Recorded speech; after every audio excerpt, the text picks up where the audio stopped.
खबर है खेलों के मैदान से। वेस्टइंडीज क्रिकेट टीम के खिलाफ सीरीज के लिए 16 रुकनी कौमी स्क्वाड का ऐलान कर दिया गया है।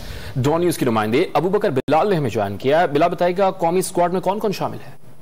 आज बिल्कुल 16 रुकनी कौमी स्क्वाड का ऐलान किया गया है। वेस्टइंडीज के खिलाफ 3 वनडे मैचेस की सीरीज के लिए बाबर आजम कप्तान है। शादाब खान जो है वो टीम के नायब कप्तान के तौर पर इस वक्त सीरीज स्क्वाड का हिस्सा है। इसके साथ साथ अब्दुल्ला शफीक, फखर जमान, हारिस रऊफ, हसन अली, इफ्तिखार अहमद, इमामुल हक, खुशदिल शाह, जबकि नौजवान विकेट कीपर मोहम्मद हारिस को पहली बार जो है वो पाकिस्तान के स्क्वाड का हिस्सा बनाया गया। इसके साथ साथ मोहम्मद नवाज की वापसी हुई है।